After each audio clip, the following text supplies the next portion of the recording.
Gloria al Señor. Bien, vamos a abrir nuestras Biblias, Gálatas capítulo 4, versículo número 8. Un llamado a no retroceder. Si algo tenemos que tener claro aquí en la vida cristiana es que para atrás ni para agarrar impulso, hermano. No vayan a retroceder, hermano. La palabra de Dios dice que si retrocedieres no agradará mi alma, dice la palabra. Algo que debemos entender todos los que estamos acá, que el camino que hemos decidido tomar, el de seguir a Cristo, es un camino de valiente, hermano. No es fácil servirle a Dios. No es fácil servirle a Dios por dos cosas. No es fácil servirle a Dios, primera de las opciones, porque la vida es complicada cuando uno le empieza a servir a Dios. Porque el enemigo tira con ganas, hermano. Y todo lo que... ¿Cuántos servidores de Dios estamos en la iglesia? Usted sabe que el diablo tira con ganas. ¿Y dónde trabaja el diablo? Míreme, aquí, en la mente. Porque el enemigo le lanza dardos de fuego para desanimarlo a uno.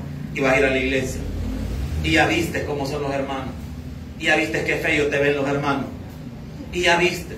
Y las hermanas de acomodación solo allá al fondo te sientan. Y ya viste. Y ya viste cómo... Y el pastor pasó a la par tuya y ni te saludó. Ya vi, ya te fijas. El diablo, hermano. La segunda cosa por la que cuesta seguir a Dios, por los hermanos. Por los hermanos. ¿Por qué? Porque hay hermanos que se esmeran por quererlo sacar a uno de la iglesia. Y es así, de repente, nunca le ha pasado a usted. Que hay un hermano que a usted le cae mal a él, y usted no sabe ni qué le hizo. Y la ha agarrado contra usted. Entonces, servir a Dios es complicado. Yo quiero animarle a usted esta noche a que todos al salir de este lugar salgamos con ánimo de seguir a Dios, hermano. Esta iglesia va a crecer. ¿Cuántos dicen amén? Va a crecer, va a crecer. Hoy en la reunión que teníamos con el contador de la iglesia me dice: pastor, es que esta iglesia me está creciendo de una manera bien extraña, bien anormal. Porque una iglesia así como esta, así como la que ustedes tienen, una iglesia, ya sería una iglesia que tiene unos 4 años, me dice. Ya en 4 años uno ya va viendo una iglesia así, pero ustedes acaban de cumplir 1 año. Y todo lo que Dios está haciendo con ustedes, no, hombre, esa es la gloria y la honra para Dios, hermano. Entonces créanme, Dios va a hacer cosas. Solo quiero animarle a algo, a no retroceder, que todos agarremos ánimo y sigamos adelante. Ve lo que dice la palabra, Gálatas capítulo 4, versículo 8. ¿Lo tiene, iglesia? Amén. Lea conmigo la palabra. Ciertamente, en otro tiempo, no conociendo a Dios, servías a lo que por naturaleza no son dioses. Mas ahora, conociendo a Dios, o más bien siendo conocidos por Dios, ¿cómo es que os volvéis de nuevo a los débiles y pobres rudimentos a los cuales os queréis volver a esclavizar? 10. Guardáis los días, los meses, los tiempos y los años.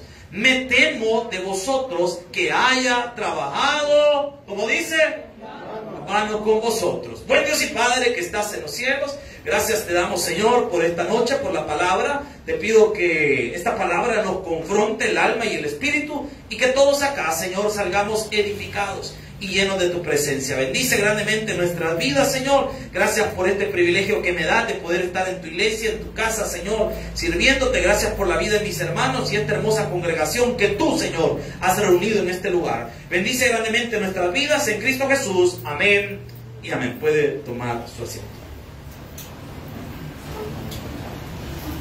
Del versículo 8 al versículo 11 es una introducción que el apóstol Pablo está haciendo para una especie de reclamo que Pablo le va a hacer a la iglesia de Gálatas. Porque los Gálatas están dejando el buen camino y se están yendo por un camino equivocado. Por lo menos quiero decir algo aquí esta noche. Nosotros como iglesia vamos a ser fieles a la palabra de Dios, a lo que la Biblia dice. Hay gente que, al igual que los Gálatas, es seducida por otras doctrinas y dejan a un lado la palabra de Dios y dejan a un lado la enseñanza verdadera, la sana doctrina, y se van tras ideas equivocadas. Nosotros respetamos a todas las iglesias, respetamos a todas las denominaciones, pero nosotros seguimos siendo una iglesia bíblica. ¿Amén, iglesia? Bien, vea lo que dice la palabra, versículo número 8, entremos en materia. Ciertamente, en otro tiempo, deténgase ahí. ¿Cuál es ese otro tiempo? Cuando estábamos sin conocer a Dios. ¿Cómo actuábamos las personas que no conocíamos a Dios? Vean lo que dice la palabra. No conociendo a Dios, servíais a lo que por naturaleza no son dioses. El ser humano, por naturaleza, tiene el deseo de adorar. Cuando nosotros entendemos esto, surge algo que nos sirve para poder explicar que hay una creencia en un Dios o en un ser superior. ¿Cómo así, pastor? Le voy a explicar. Quiero desenredar esto. En el versículo 8, como primer punto, nosotros vemos la manera en cómo el hombre se comporta sin Dios. Por naturaleza, el ser humano desea adorar algo superior a él. Nosotros vemos en todas las culturas que todas las culturas tuvieron dioses de diferente tipo, tamaño y forma, y depende mucho de la cultura. Pero todas las culturas tienen algo que se llama mitos cosmogónicos. Puede anotarlo ahí si usted anota. Todas las culturas tenían mitos cosmogónicos. ¿Qué son los mitos cosmogónicos? Son las creencias de los pueblos de cómo se originó la vida. Y todas las culturas tenían ideas. Por ejemplo, las poblaciones que estuvieron en toda América tenían sus ideas de cómo fue creado el hombre. ¿Se recuerda del Popol Vuh? ¿Sí? ¿Cómo era creado el hombre según esa narración? Un hombre del maíz, se recuerda, un hombre de no sé qué, y habían creado 3 versiones y al final lograron crear una, los dioses aztecas y todo el maya y todo un montón de volados. Sí, de su creencia. Los griegos tenían sus creencias también, creían el panteón olímpico y todo ese montón de volados. Los egipcios tenían también sus dioses y todas las culturas. Esto sirve también para que nosotros demostremos una cosa. ¿Cómo es que el ser humano, aunque estuviera a distancias enormes de kilómetros la una de la otra, todas las culturas tenían una idea de un ser superior? O sea que hay algo en el ser humano, en el fondo, que lo motiva, lo mueve a creer en un ser superior. Con esto no estamos diciendo que la creencia de todos ellos es válida, porque solo hay un Dios verdadero. Amén, iglesia. Pero cuando a alguien le sale a usted en el mundo, cuando anda evangelizando y le sale algún loco diciendo que es ateo, entiéndase la palabra ateo, sin, y teos, Dios, una persona sin Dios, una persona que no cree en Dios, y le dice a esta persona, yo no creo en la Biblia. Vaya, dice, ¿y ahora cómo le evangelizo? Porque si no cree en la Biblia y usted le va a hablar de la Biblia, ¿cómo le evangeliza? Mira, es que la Biblia dice, pues sí, pero le está diciendo de antemano el hombre que no cree en la Biblia. Ahí es donde entran estas formas de evangelizar. Vaya, mira, está bien, no crean en la Biblia, no hablemos de eso ahorita, pero hay un ser superior. ¿Por qué? Todas las culturas tenían la idea de un ser superior. ¿Y de dónde nació eso? De un Dios verdadero. ¿Me doy a entender? Esa es una forma de argumentar. Entonces, pero aquí el apóstol Pablo lo que nos está explicando es la naturaleza del hombre sin Dios. Por naturaleza va a querer adorar a alguien. En pocas palabras podemos decir, como punto número 2, no todas las personas somos hijos de Dios, sino aquellos que han nacido de nuevo. No, hermano, yo soy hijo de Dios porque yo asisto al culto de miércoles. Pues sí, hermano, pero si Dios no está en tu corazón, ¿dónde lo demostramos? En los frutos. La palabra de Dios nos demuestra esto. Evangelio de Juan, capítulo 1, versículos 11 y 12. Alguien que me lo lea, por favor, así fuerte, con voz de mando y como que ha almorzado y cenado. Si no, ahí la cafetería le tiene sanguichito, hermano, ¿verdad? Alguien que me lo lea, Juan 1, 11. Solo uno, hermano, no me vayan a pelear. A los suyos vino. Y los suyos no le recibieron. Versículo 12. Mas a todos los que le recibieron, a los que creen en su nombre, le dio potestad de ser hechos hijos de Dios. Ahí está. Vea lo que dice esa palabra. Mas a todos los que le recibieron, a los que creen. ¿Verdad que no dice a los que creyeron? ¿Verdad que no dice a los que creerán? Como dice, a los que creen. ¿En qué tiempo está el verbo creer? Presente, o sea que ahorita está creyendo. Alguien no me puede decir, yo fui cristiano, hermano, un buen tiempo de mi vida, pero hoy ya no quiero nada con Dios. Discúlpeme, la palabra de Dios dice que el que es hijo de Dios cree en Él. ¿Cuándo? Ayer, hoy, mañana y siempre. ¿Por qué? Porque es hijo de Dios. Amén, iglesia. Si una persona, ustedes jamás vayan a andar diciendo, es que todos somos hijos de Dios. No, la Biblia no dice eso, hermano. La Biblia dice que los que han nacido de nuevo, los que creen en su nombre, les dio Dios la potestad de ser, como dice, hechos hijos de Dios. O sea que si esta persona no ha nacido de nuevo, no ha recibido al Señor como su Salvador, no ha nacido de nuevo. Debe nacer de nuevo.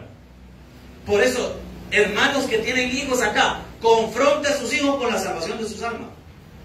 Confróntelos, hábleles, pregúnteles. Y mira, ¿estás seguro de que has recibido a Cristo como Señor y Salvador personal? Sí, mami, sí, ya lo recibí. Mira, hoy en la mañana me dijiste una gran malcriadeza. Vos no has nacido de nuevo, bicho.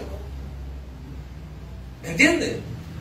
Igual usted tiene que confrontarlo. ¿Por qué? Porque la palabra de Dios con el tema de la salvación es bien clara. La palabra de Dios dice que solamente aquellos que dan frutos son los que son hijos de Dios. Y lo vamos a ver ahora este día en la Biblia.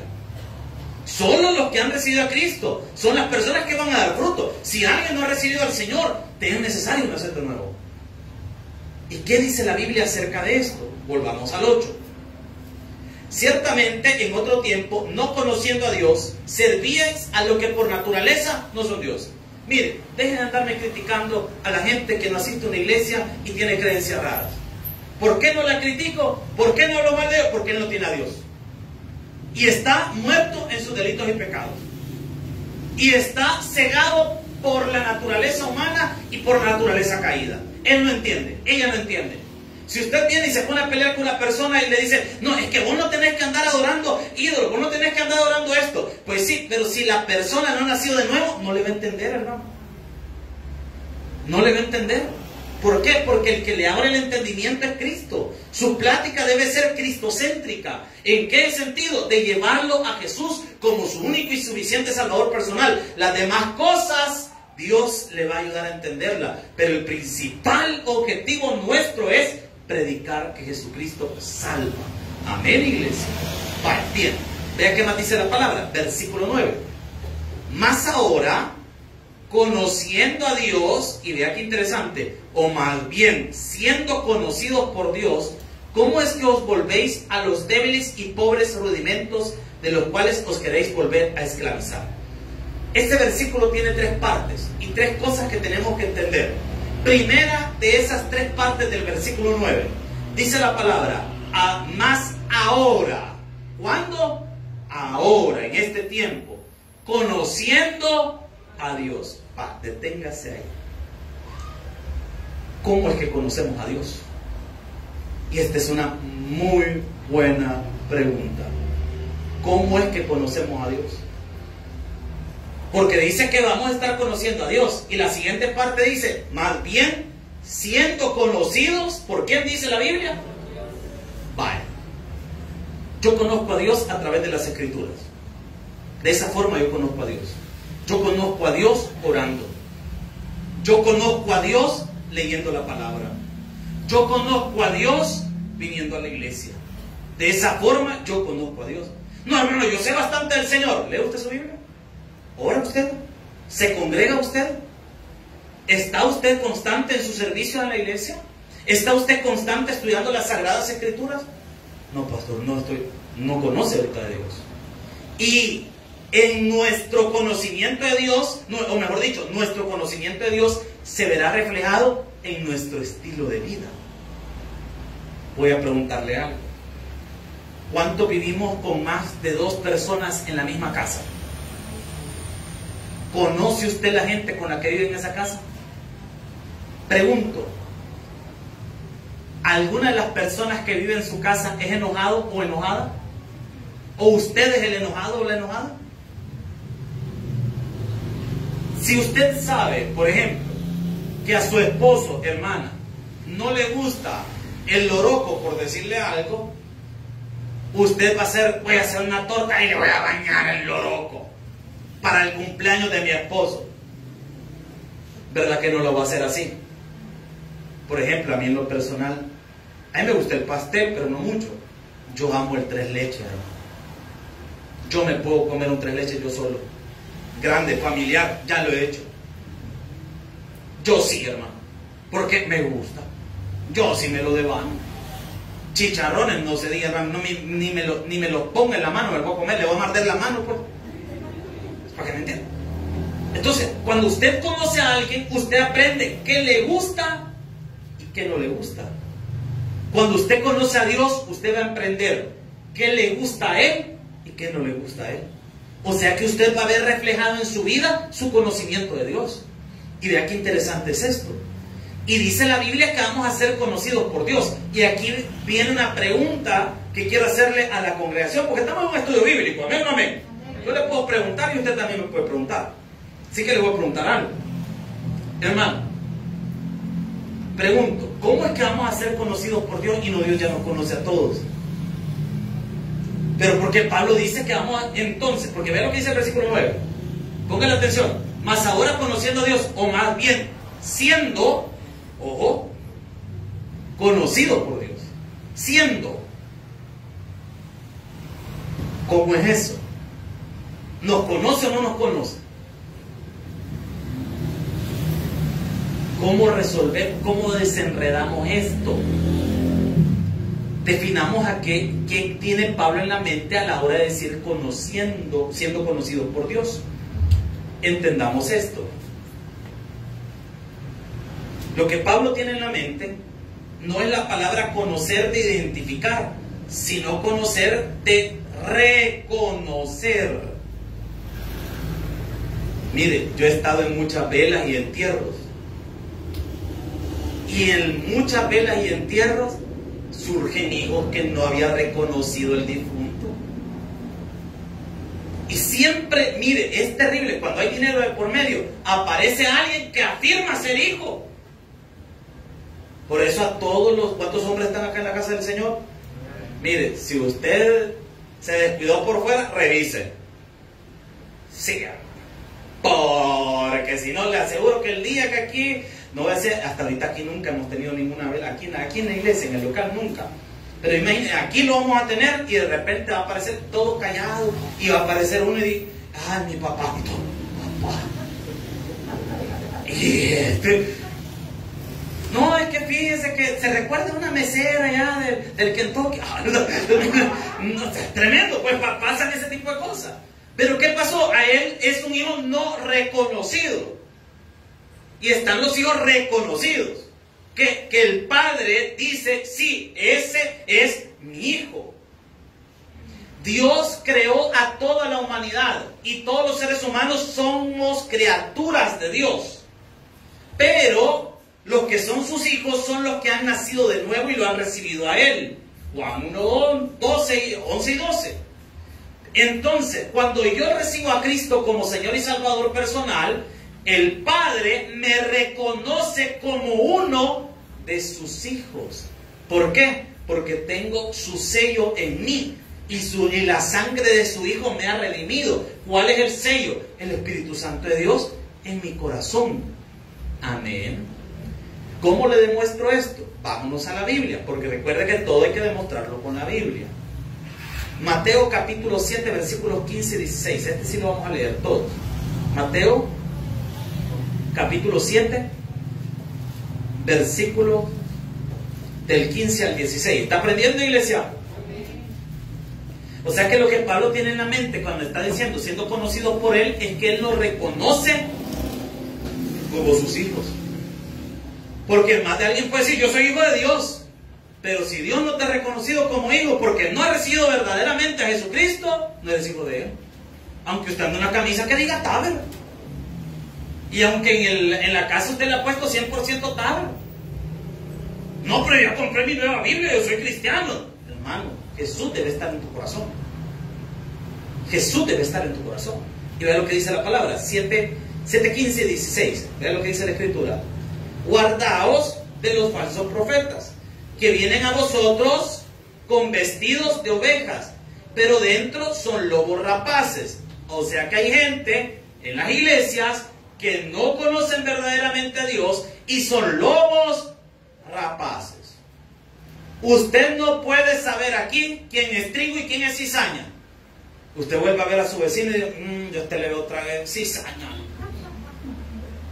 Hiedra venenosa lo veo a este.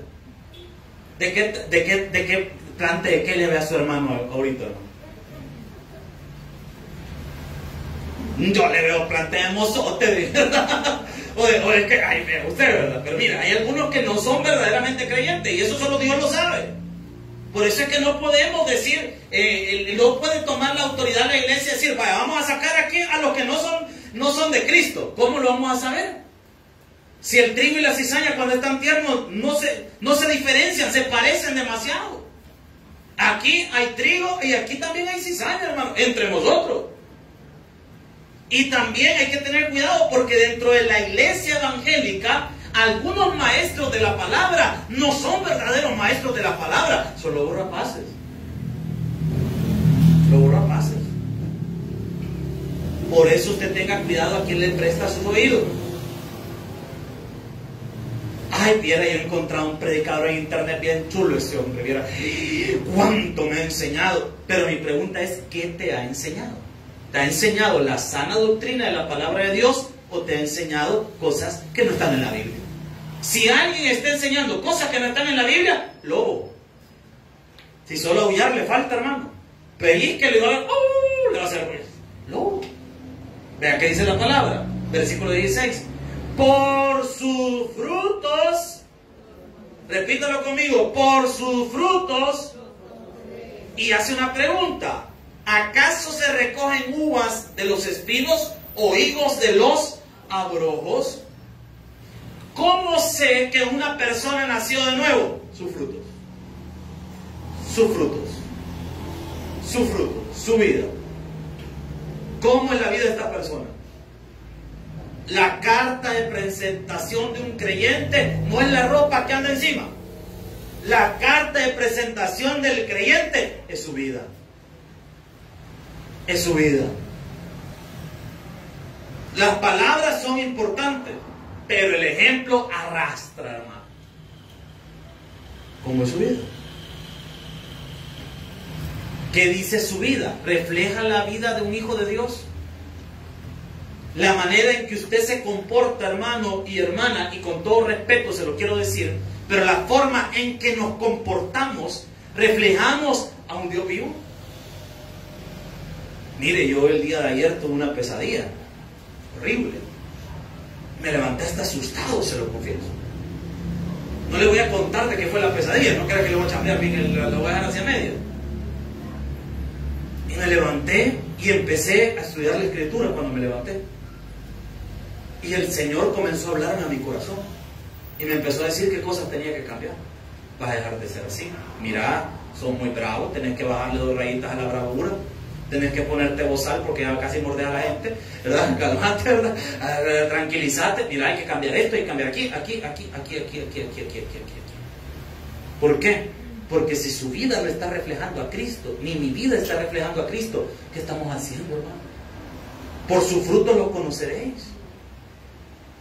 Yo soy malo para identificar árboles, pero uno es más fácil identificarlo por los frutos. Si usted ve el gran mango colgado de ese árbol, ¿de qué será ese palo? Está viendo el gran mango, hermano. De repente está viendo la gran palmera y el coco ahí colgando. ¿Y de qué será esa palmera? El que pregunta eso es el mismo que pregunta, mira, ahí te mojaste y lo ves todo empapado. ¿Ya veniste? No, fíjate, un holograma está aquí enfrente de vos, ¿verdad? O sea, son preguntas raras que hace a veces la gente. Bueno, siguiente punto, 7:21 de Mateo, 7:21, ahí cerquita. 7:21, vea lo que dice la palabra del Señor. No confundamos.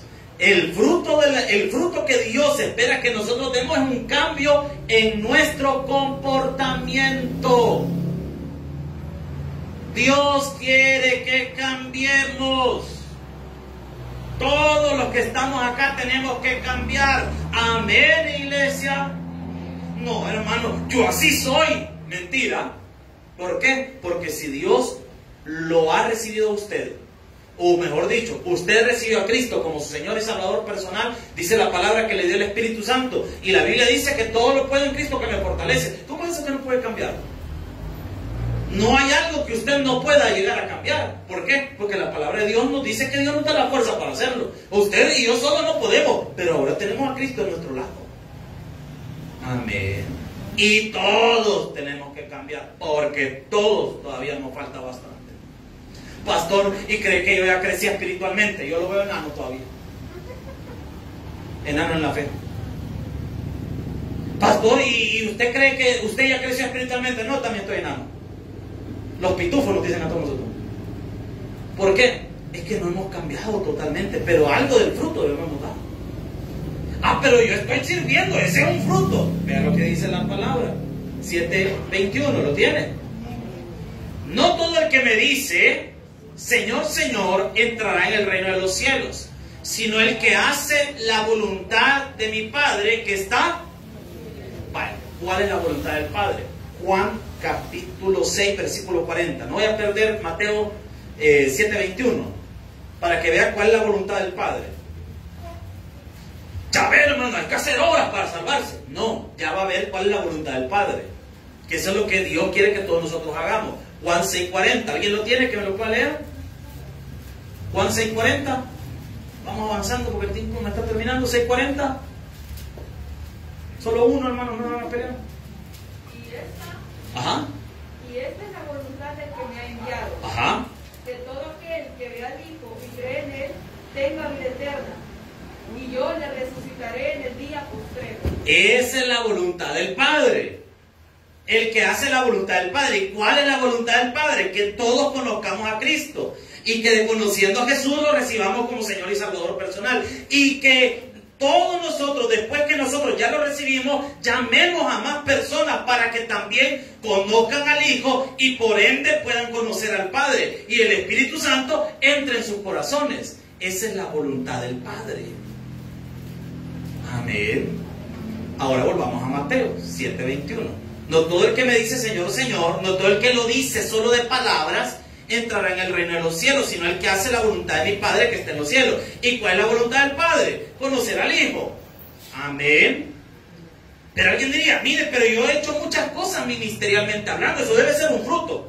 Vean lo que dice el versículo 22. Muchos me dirán en aquel día, Señor, Señor, ¿no profetizamos en tu nombre? La palabra ahí profetizar no está hablando de hablar del futuro o hablar de eventos escatológicos, sino de predicar. O sea que hay personas que este día pueden hasta estar predicando y no haber recibido a Jesús como Señor y Salvador personal. Amén. O sea que bien puede ser este día el rapto y varios pastores van a quedar. ¿Y cuántos dicen amén? Y todos se fueron. ¿Y quedó el pastor? ¿Por qué? Porque la salvación no es por predicar. La salvación es por creer en Jesucristo como Señor y Salvador personal. Amén, iglesia. No profetizamos en tu nombre echamos fuera demonios, en tu nombre hicimos, ¿qué dice? Y entonces declararé, nunca, cámbienle conocí por reconocer, nunca te reconocí. ¿Por qué? ¿Que nunca me recibiste? Señor, pero yo pasé toda mi vida en la iglesia. Pues sí, pero la pregunta es si usted ha recibido a Cristo como Señor y Salvador personal. Por eso dice la palabra, conociendo a Dios y siendo conocidos por Él. Ahora viene la pregunta, y yo quiero que esta noche todos seamos confrontados con esta verdad. ¿Es usted una persona que realmente ha recibido a Jesús como Señor y Salvador personal? Si usted no lo ha hecho, hermano, por favor, no se vaya a ir esta noche de esta iglesia sin haberlo recibido. Porque imagínense qué triste haber estado en un culto como este, haber escuchado un mensaje como este, haber entendido que no había nacido de nuevo y irse a su casa. Y perdón, no quiero ser malintencionado ni me vaya a malinterpretar lo que voy a decir, pero ¿qué tal si este fuera su último o fuera nuestro último día de vida? Y esta es la última oportunidad que Dios te está dando para que lo recibas como tu Señor y Salvador personal. ¿Qué tal si esta fuera? Porque si usted hace una persona que ha recibido a Cristo, su vida debería ser diferente. Pero si no hemos cambiado nada, hermano, significa que Jesús todavía no está en el corazón. Está acá la iglesia del Señor. Vale. Luego que los veo a varios preocupados, hermano, pero los veo a varios bastante preocupados. Entonces, una persona que conoce a Dios es una persona que ha recibido a Cristo como Señor y Salvador personal. Está creciendo espiritualmente. Dios lo reconoce como un hijo de Él porque ha nacido de nuevo. Ahora, vámonos a Gálatas, capítulo 4, versículo, estamos en el 9 todavía, ¿verdad? Va, para entender la siguiente parte del texto. Dijimos que la primera parte era, más ahora conociendo a Dios, conocimiento que tenemos de Dios. La segunda parte, o más bien siendo conocidos por Dios, que supimos que era que Dios nos reconoce como sus hijos. Ahora viene la tercera parte, que es la pregunta: ¿cómo es que os volvéis de nuevo a los débiles y pobres rudimentos a los cuales os queréis volver a esclavizar? Explico. Contexto: los gálatas querían volver al judaísmo y a todos los rituales. ¿Cómo lo comprobamos? En el versículo número 10. Vea lo que dice el 10. Guardáis los días, los meses, los tiempos y los años. Aquí tenemos un detalle. El problema de la iglesia en el primer siglo es que los judaizantes querían que la gente no solo fuera creyente, sino que también retomara las cosas del judaísmo y las ocupara y las tomara. Como lo que puede ser una comparación un poco burda con nuestras épocas actuales. Es como aquellas personas que nos sometemos no al Espíritu Santo, no a la palabra de Dios, sino a las costumbres. Usted y yo no nos sometemos a las costumbres, nos debemos someter a la santa palabra de Dios. ¿Cómo lo compruebo? No vaya a perder Gálatas, acompáñame a Colosenses capítulo 2, versículo 16. Colosenses capítulo 2, versículo 16. Estos textos son clave. Vea lo que dice Colosenses 2.16. ¿Lo tiene? Colosenses 2.16, búsquelo. Y de paso despierta a la persona que tiene la par. Colosenses 2.16, ¿lo tiene? Va, vea lo que dice la palabra. La palabra de Cristo more en abundancia. Perdón, yo me estoy equivocando. Por tanto, gracias, perdón. Por tanto, nadie os juzgue en que dice o en bebida. No vayan a agarrar mentira con eso, hermano. Ya ves que no me juzguen en bebida. Vamos allá, que el volado. Vamos a Ladies Night, ¿verdad? Vamos allá. No. Recuerde que en el judaísmo había una estricta dieta que tenían que seguir las personas. No comer cosas que contenían cerdo y otras cosas más que no podían comer también. Entonces mucha gente tomaba esto como norma de vida. Y Pablo escribe a los colosenses: nadie os juzgue en comida y bebida. Es decir, el cristianismo no se define por lo que usted come. Imagínense que ahora nos dijeran: hermano, usted tiene que dejar de comer cerdo. ¿Por qué? Porque está prohibido en el libro de Levítico, así que no puede comer cerdo. Y lo ve un hermano, usted comiéndose un gran chuletón, hermano, pidiendo una pupusa con, ¿cómo se llama? Con chicharrón. Mire, no me puede hacer una pupusita solo el chicharrón, solita, sin nada más. Es más, póngame al tunquito encima ahí en un solo. Y lo vamos a expulsar de la iglesia. ¿Por qué? Porque esa persona está comiendo algo incorrecto. La palabra de Dios no dice eso, no hay que juzgar a nadie por eso. Dice: por tanto, nadie os juzgue en comida o en bebida, o en cuanto a días de fiesta, lunas nuevas o días de reposo. Todas estas solemnidades que los judíos sí se sometían. Pero ahora Pablo dice: señores, ustedes no tienen por qué someterse a eso, sino que lo que tienen que buscar es la palabra de Cristo. Esa es la que debe morar en ustedes. Amén, iglesia. Vaya, vean lo que dice el versículo 17. Todo lo cual, ¿qué representa todas estas fiestas solemnes? Porque alguien diría: pastor, pero esas fiestas son importantes. Esas fiestas solemnes hay que seguirlas haciendo porque son importantes. Fueron en el Antiguo Testamento importantes y hay que seguirlas haciendo. Son mandamientos perpetuos. Vea lo que dice Pablo, versículo 17. Todo lo cual es, ¿qué dice la Biblia? sombra de lo que había de venir, pero el cuerpo es de Cristo. ¿Qué está diciendo Pablo? Todas esas fiestas solo son una representación de lo que Jesús iba a hacer en su ministerio terrenal y de la redención para la humanidad, cuyo propósito único es representarnos a Jesucristo. Amén, iglesia.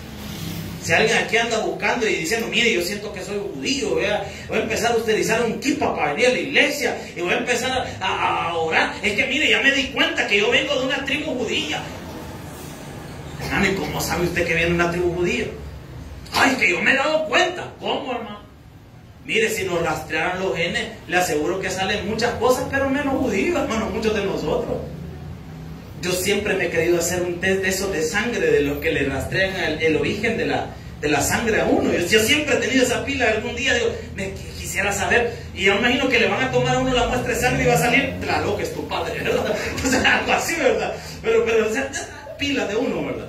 Pero ¿qué le quiero decir con esto? Hay gente que hoy en día anda con esos movimientos, hay iglesias que se hacen llamar iglesias mesiánicas, y dicen, no, es que yo soy parte de una comunidad judío-mesiánica. Discúlpeme, o es judío o es cristiano. Pero judío mesiánico, eso no existe, hermano. O es judío o es cristiano. ¿Y qué pasa si un judío recibe a Cristo como Señor y Salvador personal? Se convierte en un cristiano, un seguidor de Cristo. ¿Me está siguiendo la iglesia? Ahora, vea qué más explica Pablo aquí, porque esto se pone bueno. Vea lo que dice, 2, 20 y 23. Vea lo que dice la palabra, 2, 20 y 23 de Colosenses, perdón, hombre, se me movió aquí, Colosenses 2:23, vean lo que 2:20 y 23. Pero si habéis muerto con Cristo en cuanto a los rudimentos del mundo, ¿por qué como si viviese en el mundo os sometéis a preceptos tales como no manejes, ni gustes, ni aun toques?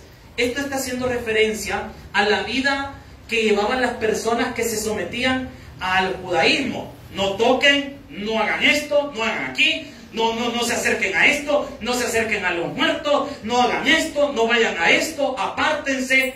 Dice la palabra que este tipo de religión, donde hablamos de privarse de cosas, dice el versículo 22, en conformidad a mandamientos y doctrinas de qué son cosas que todas se destruyen con el uso. Hay religiones así hasta la fecha todavía, donde hay personas que le prohíben, por ejemplo, recibir una transfusión de sangre. ¿Se recuerdan ustedes de Selena? Amor prohibido. ¿Se recuerdan?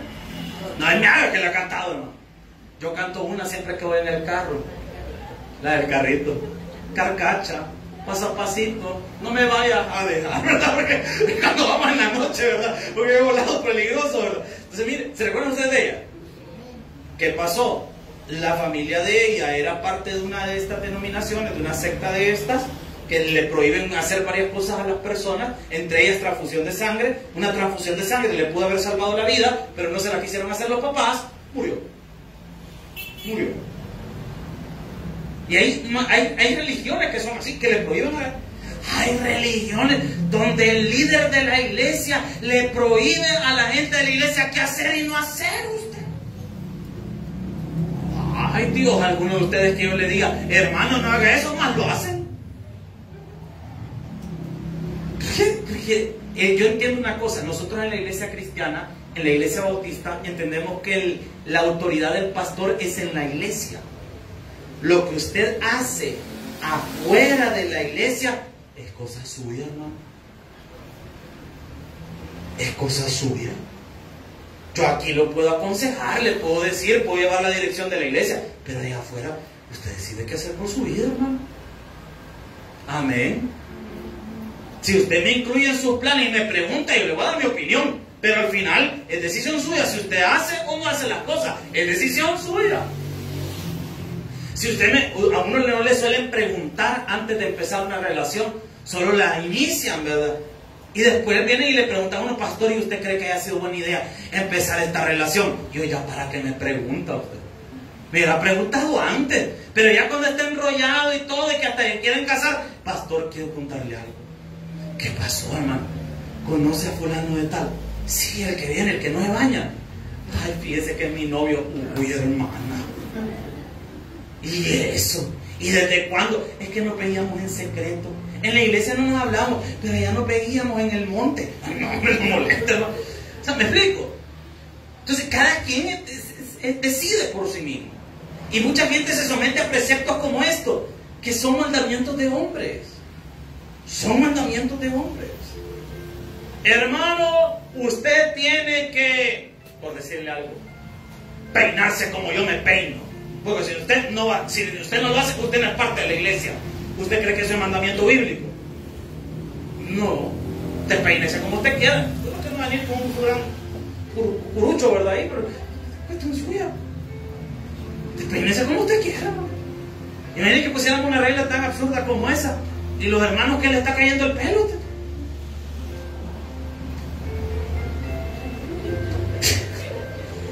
Porque lo molestan, hermano. Es un malo. Entonces, imagínense. No se puede. Es que es ilógico, son mandamientos de hombres. Y usted no tiene por qué someterse a mandamientos de hombres. Incluso, quiero decirle algo. Si yo le dijera a usted algo que no está en la Biblia, no tiene por qué someterse a usted a algo que no está en la Biblia, hermano. Es que el pastor dice. Es que no se trata de lo que el pastor dice, se trata de lo que la Biblia dice. Es que el pastor dice, es el pastor que diga lo que él quiera. Lo que a usted le debe importar es lo que dice la Biblia. Y vea qué más dice la palabra. Estamos en el versículo 23.